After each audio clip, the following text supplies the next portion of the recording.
Comme chaque matin à 7h06, c'est l'heure de l'invité de Paris Direct. Et cet invité, c'est vous, Fabrice Rissé-Pouty. Bonjour. Bonjour. Merci beaucoup d'avoir accepté notre invitation. Vous êtes historien, enseignant. En septembre dernier, vous avez signé ce livre. Ici, on noyait les Algériens aux éditions Le Passage clandestin.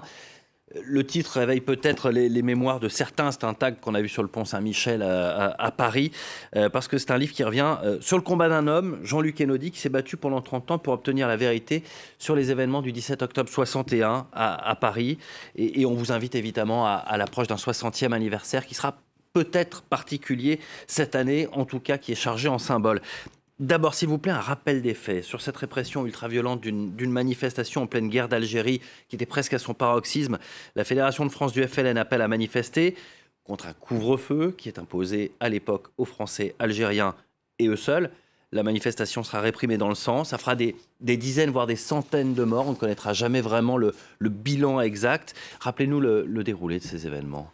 Alors effectivement, ce 17 octobre 1961, quelques dizaines de milliers des Algériens qui vivent en région parisienne sortent des quartiers où ils sont relégués, des bidonvilles très, très grands en banlieue parisienne, certains quartiers de Paris où ils sont concentrés, pour répondre effectivement à l'appel qu'a lancé la Fédération de France du FLN à braver un couvre-feu manifestement discriminatoire, puisqu'il n'est conseillé, puisqu'il est illégal, il est conseillé, mais appliqué avec une grande sévérité par la police parisienne, aux seuls Français musulmans d'Algérie, puisque c'est ainsi qu'on appelle à ce moment-là les Algériens immigrés en France. La préfecture de police tenue par Maurice Papon apprend tardivement que cette manifestation va avoir lieu, et Maurice Papon dispose un certain nombre de milliers d'agents des forces de l'ordre qui ont la consigne d'empêcher à tout prix cette irruption dans le centre de Paris de ces manifestants. Ça veut dire ne même pas attendre qu'ils se rassemblent, on va arrêter les gens directement dans la station. Absolument. Il y a un maintien de l'ordre préventif, comme on dirait aujourd'hui, qui consiste à bloquer par des cordons d'agents lourdement armés aux entrées de Paris, aux sorties des métros, aux sorties des gares. On va même parfois cueillir les gens à la sortie des usines ou des hôtels meublés où ils habitent. Et ça commence par, très, très tôt dans l'après-midi, par une rafle, qui est une des plus grandes rafles de l'histoire de France, puisque la préfecture affirme avoir arrêté en quelques heures 11 500 personnes, qui vont être concentrées dans des lieux de détention improvisés, comme le Palais des Sports à la porte de Versailles ou le stade de Coubertin. Je rappelle, pardon, qu'on est en 61, c'est-à-dire 20 ans après d'autres événements qu'on a connus dans Paris. Et pour accomplir cette rafle géante, on réquisitionne, comme en 42, comme en juillet 42, lors de la rafle du Veldiv, les bus de la RATP. Se produisent dès ce moment-là des violences extrêmes, notamment une coutume policière qui est celle qu'on appelait le comité d'accueil, 2 aides policiers qui tabassent les Algériens arrêtés. Voilà. Et puis, dans Paris, se produisent des meurtres par dizaines, voire par centaines, comme vous dites. On reviendra peut-être sur la question du bilan, qui est très difficile à établir. Et avec cette pratique qui est de jeter des Algériens déjà morts, assommés ou encore vivants, dans la Seine, mais aussi dans les canaux de la région parisienne. Et il va y avoir un écart énorme entre la version officielle et les faits. À l'époque, Maurice Papon, qui est préfet de Paris, et lui, l'annonce de mort. Voilà, dès minuit, c'est-à-dire bien avant que les événements soient arrêtés, Maurice Papon arrête définitivement ce qui va rester la version officielle pendant très longtemps. C'est-à-dire qu'il y a eu 3 morts, un Français dont le nom sera le seul à être publié le lendemain dans la presse, et 2 Algériens tués au pont de Neuilly par balle. Ce livre, avant d'être un rappel de l'histoire, c'est aussi un hommage au combat d'un homme qui a fait éclater ce massacre au grand jour. Il n'est pas historien, il est même un quasi inconnu, et pourtant il a même pu confronter Maurice Papon. Il s'appelle Jean-Luc Einaudi. Qui était-il ? D'où est parti son combat ? Alors, Jean-Luc Einaudi, effectivement, il a un parcours qui est tout à fait extraordinaire, puisque au bout du compte, non-historien, alors historien ni de formation ni de métier, c'est lui qui aura principalement contribué à établir la vérité historique sur le 17 octobre en publiant un livre qui s'appelle La bataille de Paris. Donc il a mené à ses frais et sur son temps libre, puisqu'il était éducateur à la protection judiciaire de la jeunesse, des recherches, interrogé des témoins, tenté d'accéder aux archives qu'on lui a très souvent refusées à cette époque, notamment les archives de la police et de la justice.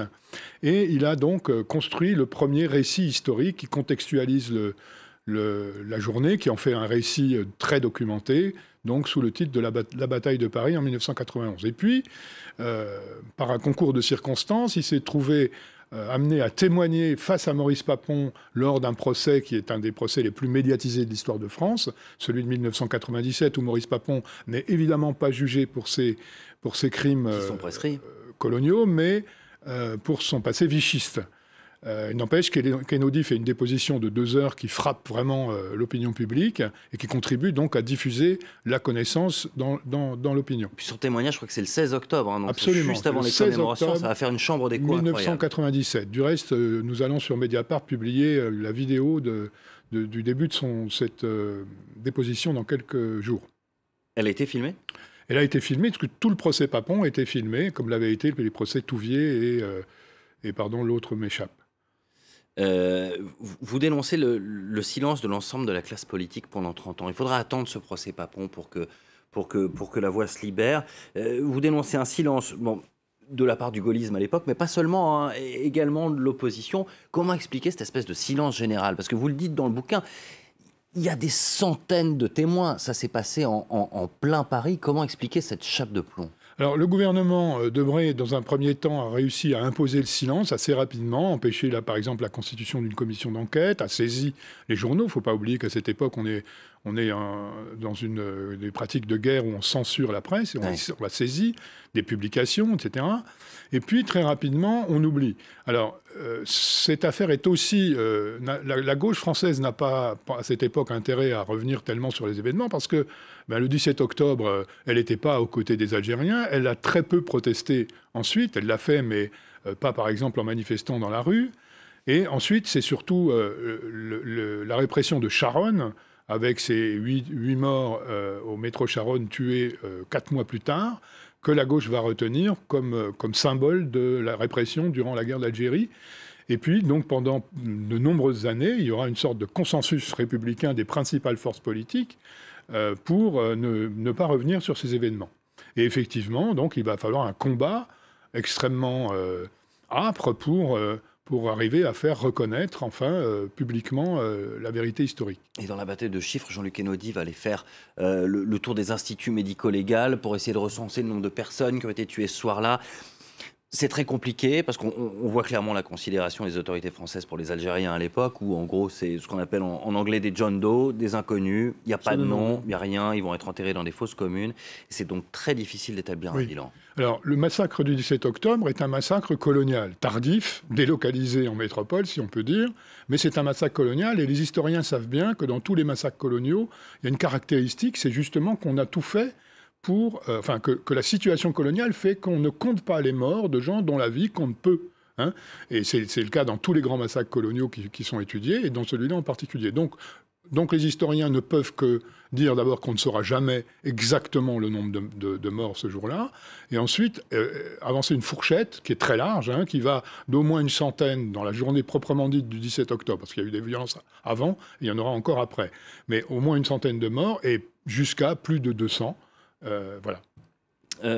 En 2012, François Hollande a reconnu officiellement une répression sanglante. En 2018, Emmanuel Macron, une répression violente. Il y aura des commémorations là, pour le 60e anniversaire qui approche. Qu'attendez-vous d'Emmanuel Macron ?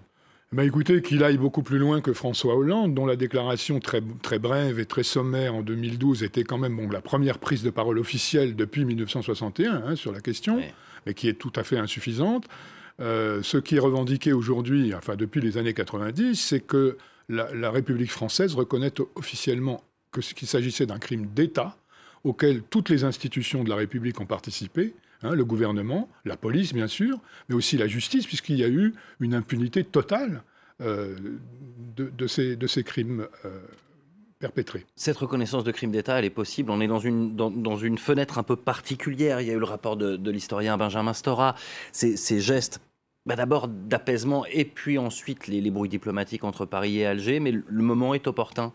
Alors écoutez, il n'est pas impossible qu'après avoir donc très récemment tenu des propos, disons, quelque peu provocateurs sur la question de l'existence d'une nation algérienne, sur la comparaison de la colonisation française avec la domination ottomane, qui est pour le moins contestée par les historiens, il n'est pas impossible que le président Macron décide cette fois, ou puisse se permettre, après avoir donné quelques gages, notamment aux nostalgiques de la colonisation, d'aller un peu plus loin sur le 17 octobre.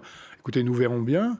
Mais parce qu'il parle d'un récit faussé du côté de l'Algérie, mais il y a eu un récit faussé pendant 30 ans du côté de la France à propos de ce massacre. Mais bien sûr, et puis ce qui reste à faire pour la France, c'est tout de même de reconnaître que la cause première de toutes ces catastrophes, de tous ces malheurs, que ces malheurs soient ceux des Algériens, des Harkis, des Pieds Noirs ou des Appelés, ont une cause première, c'est la colonisation par la France pendant 132 ans de l'Algérie.